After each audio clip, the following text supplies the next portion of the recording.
loving me, I loving you.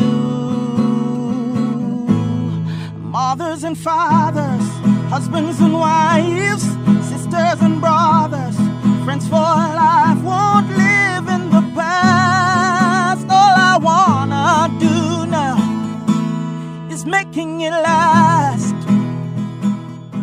How important is human connection to someone's emotional well-being? That is what we're going to be talking about. Welcome to Make It Last podcast. I'm your host, Noreen Dealing. We're talking to Pete Bombaci. He's the founder of the General Project, and in his words, he's just really trying to make the world a happier place. Welcome, Pete. Noreen, great to be here with you. So this whole human connection and the fact that it impacts on our emotional well-being. Talk to me about that. Yeah, it's funny. I think the inclination of most people, Noreen, is to actually think that it's about just our emotional well-being. And the reality is it's actually connected to our emotional well-being and our physical well-being. So if you look at the stats, people that are isolated, lonely, and I like to use the word disconnected because I think it's, when we talk about tech, I think we can be spending too much time on tech or away from other people. And I think the word disconnected is easier for people to relate to. And so when you look at the stats around that, when we feel isolated, lonely, or disconnected, it directly relates to dementia. It directly relates to anxiety and depression, but it also relates to diabetes. It relates to heart disease. It relates to things that are chronic illness, acute illness. Yes. And so it's across the board. And as we just talked before the show, it's something that none of us were ever educated on. If you were lucky, you grew up in a family that cherished connection. Yes. But the reality is we don't know the facts and figures behind this. We may have a sense that when we get a little disconnected from one another, we might feel, uneasy or lonely. And the good thing is that natural feeling of the mind and the body to say, I don't feel myself, I should go see somebody, is a good thing because it actually gets us to take that action.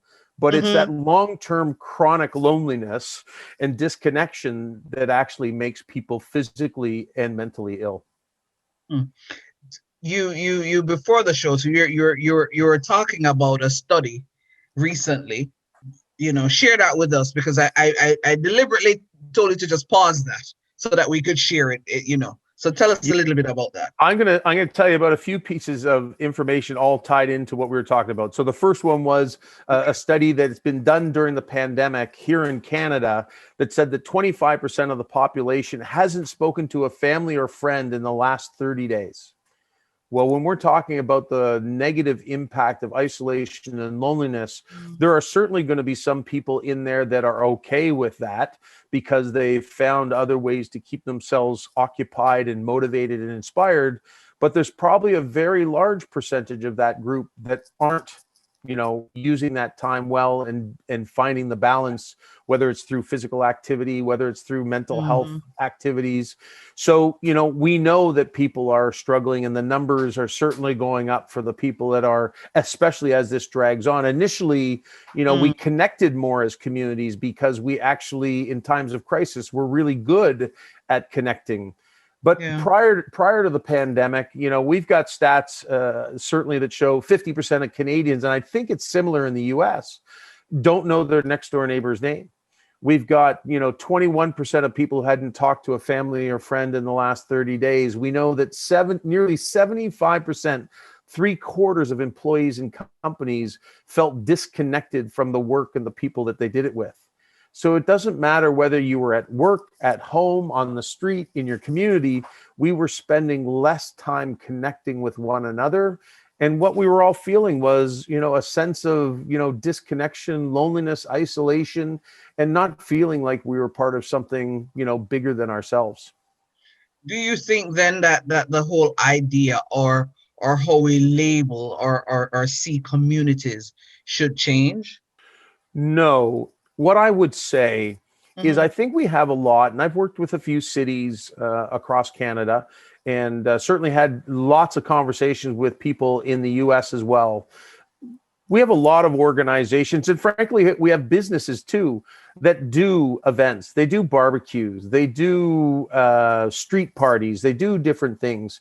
And what our message from the Genwell Project is, we need to make sure that we're telling people why you do them. Oftentimes we bring people together, and there's two sides to it. Number one, I like to refer to them as Chatty Cathy and Talkative Tom. Those people that are really social, who like to show up at all the events, those people are the people who probably don't need the help in getting connected. But oftentimes we forget about the people that don't feel comfortable, that don't want to go to the big party on the street or, for the city or at the office. We need to help people understand that some people only want to get connected with one other person at a time. Maybe it's 3 people. They want quality over quantity. And so it's really about understanding that everybody's different. And if we don't know why we're doing it, I probably would consider myself a social person, but all of us can get into a funk. And so there's times when we've all probably said to ourselves, a friend's having a party, or the office is getting people together, or maybe there's a big party in the city, and you've had a long week, you've been busy, you've been working, you're kind of down, you have no energy. And what do? You say, I'm going to skip it. I'm not going to go to that thing. I don't need it. I don't want it. When in actual fact, that's when you really need it. It's actually when you need it. And so if we knew that, if we were educating people, Noreen, I believe that we could get the people who need it most more often out to do the things that will make them happier and healthier.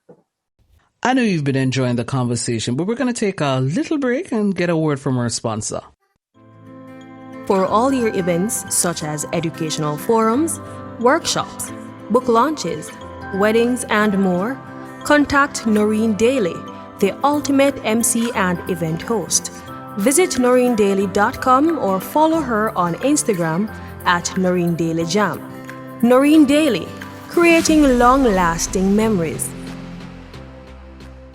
Do you think gender has a role to play in all of this? Because in fact, we're talking about emotions, and in some cultures, some societies, a lot of men are socialized to think that they really shouldn't pay attention to their emotions. So, do you think gender will then impact on them making an effort to have that human connection? It's interesting. You said culture in there as well. I think there's so many variables in this subject. So cultural differences, again, in North America, we have disconnected from one another for 50 or 60 years. But, in Jamaica or in Eastern cultures, the family is king. And I was just talking to an Indigenous leader here in Northern Canada, talking about how, the thing that's affecting people right now in the Indigenous community is grandparents and children are always connected and they're always together. And so those bonds have been pulled apart during the pandemic.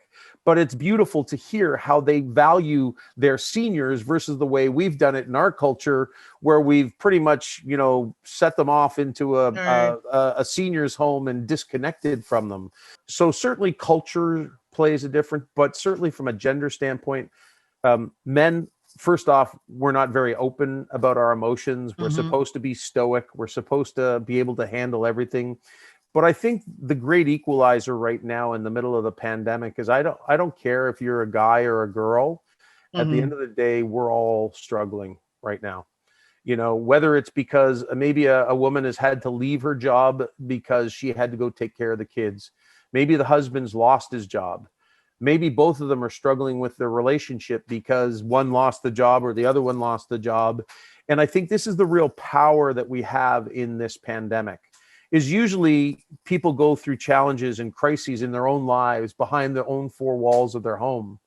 And, we don't have people coming to our rescue unless we're really vulnerable and willing to have those conversations and seek help. And usually we wait until the crisis is here before we put up our hand and say, I need help. The great thing about the pandemic is we're all in this together.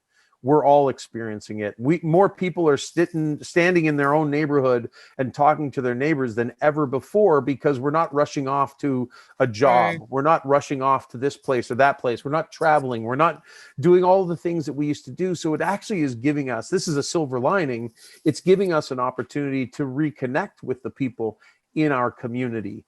So yes, it is gender-based. Yes, it is cultural-based, but maybe there are some silver linings out of what we're going through right now that's waking us all up to, hey, you know, I really do like my neighbor. They're really nice. I wish I had taken the time in the last 10 years to just say hello to them, but I never made the time. And so, yeah, there's a lot of challenges, and many of us face it differently, but I really do believe we are in this together right now. So for those who are saying this is a new normal and we're now having a virtual life, are we then saying that you must then adjust and make sure that you use the technological tools that ensure that, you know, you're able to survive? And for those who still think that in some way life is going to get back to normal and we will still be able to do all the face-to-face, all the traveling and all of that, you know, is it that they will then suffer until we get back to normal? Well, first off, let me ask you, do you really want to get back to where we were? No. No. In some respects, no. Yeah, exactly. And I think that's the crazy part. So from a technology standpoint, you know, thank goodness we have technology right now, because if we didn't have it, I would hate to see how we as a society would have coped with the pandemic if we weren't able to connect with our friends and family, whether they were 5 blocks away or 500 miles away. You know, thank goodness for technology. And maybe the pandemic has even woken us up to some of the ways in which we can use technology in better ways, because most of us weren't doing this before the pandemic. Most of us were looking through social media, watching each other and not talking to each other. And that change alone may be one of the most beautiful things that's come out of the pandemic. But when we think of where we lie ahead, I think, you know, we're going to go through times over the next, I think it's probably 2 more years at least, where we're going to go into lockdown, and then we're going to get expanded a little bit. So now you can maybe see a couple friends, maybe you can see a neighbor, maybe we'll get to the next level where you can see a few more friends and maybe go into a restaurant, and then we might go back into a lockdown again. But there's one consistent thing in all that, and that is your family and your closest friends.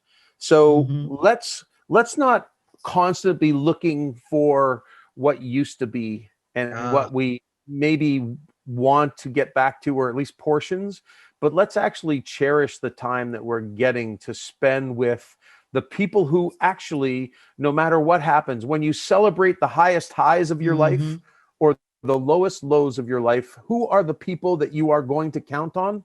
They are the people in your bubble. They are the people within one ring of your inner circle who are the people who will be there for you. So, you know, I don't think we're going to get very far outside of that over the next couple of years. And I think it's really just valuing those relationships more than ever.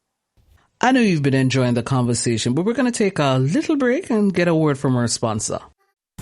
Does your business lack branding? Having difficulty realizing your vision? Look no further. Splinth Brand Design Consultancy specializes in developing personal and business brands. Services include strategic management, website creation, social media branding, and more. Visit them online at www.wearesplint.com. Splinth, the brand you need to succeed. It's interesting you should say that, because one of the things that I've said to person, one of the positives for me with this is that it has allowed me to really take stock of some of my relationships and some that were so seemingly really aren't that important.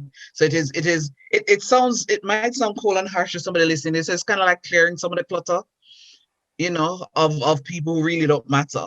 So because you have to be very deliberate about who you're in touch with, you then recognize, that person is really just a work associate. That person is really just somebody because of certain commonalities we will meet. But outside of that, I really have nothing to talk to you about, you know, or nothing that we can connect on a level. So I think that's one of the positives for me, that I'm more deliberate with family and friends. And even, you know, and I've said to some people, there are some friends I have who are really, I don't even say like family anymore. They're family to me because of how close they are.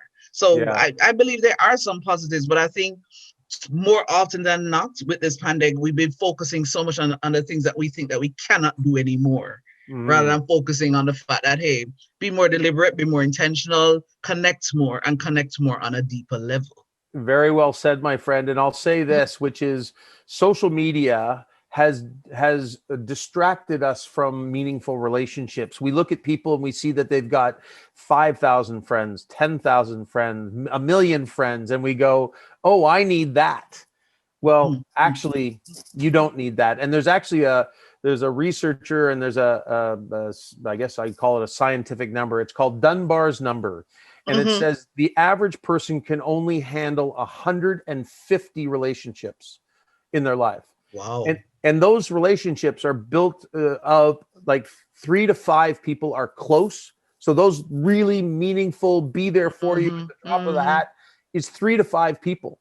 I think a lot of us look at social media and think that all 5,000 people need to be our closest friends. It's okay. True. You only have 3 people, but you can call them anytime and they will say, "Noreen, what do you need? I'm right here for you." Isn't that what we want? Yeah. And then you've got the next group, which is probably 10 to 20. And I forget what the numbers are, but it's like the next 10 to 20 are friends that you probably see, a few times a year. And then the next level are acquaintances, some of those people at the office who you really love when you're with them or when you're working, and you might see them, a couple times outside of work, but it's not a day-to-day relationship. It's just somebody that you really like, that you love seeing, but it's not a close-knit relationship. And when we look at the picture that way, then you start to go, everybody doesn't need to be my everyday friend. I only need a few of those people, because that's actually what keeps us happier and healthier. Yeah, we've said a lot, but if it is that there's somebody who's still somewhat skeptical about this whole idea of they really need to ensure that their human connection impacts on their emotional well-being, what would you say to that person? Well, the research clearly shows that social connection is one of the greatest preventative actions that we can take to avoid depression. It has positive impacts on anxiety. It is one of the greatest things we can do to prevent the onset of dementia in our longer lives. Keeping our minds connected, and when we connect with other people, it puts context around the challenges. It alleviates the stress and anxiety we feel about any of the problems we might be facing. And so whether you want to look at the stats and the research, or you want to just look at the feeling that you get when you connect with other people, look, when we spend time by ourselves, if we're in a bad place, we begin to ruminate. And rumination tends to take us down black holes that don't tend to, do good things for us. So if we can recognize how valuable, because since I've been talking to you today, I haven't thought about any of the challenges I've got going on in my life. I'm thinking about, hey, what else can I share? What can we talk about? How's Noreen doing? That's what connecting with people is all about. And that's whether it's a simple hello on the street that for a second you go, hey, how are you? Or it's a more meaningful, deep conversation with a neighbor or a friend or a family member. Every one of these has positive impacts on our mental and our physical health. And that's what we're trying to inspire and encourage people to do, because right now we need each other more than ever. And even on the other side of the pandemic, we are going to need each other in order to create the happiest and healthiest world we can out there. Thank you so much. Thank you so My pleasure, much, my Pete. friend. Thanks for sharing. This was Making It Last podcast, where it's all about helping us to have better relationships, not just with ourselves, but with other people. I'm Noreen Daly. Until next time. Making it last is all I care to do. You loving me, I loving you. Mothers and fathers, husbands and wives, sisters and brothers, friends for life, won't live in the past. All I wanna do now is making it last.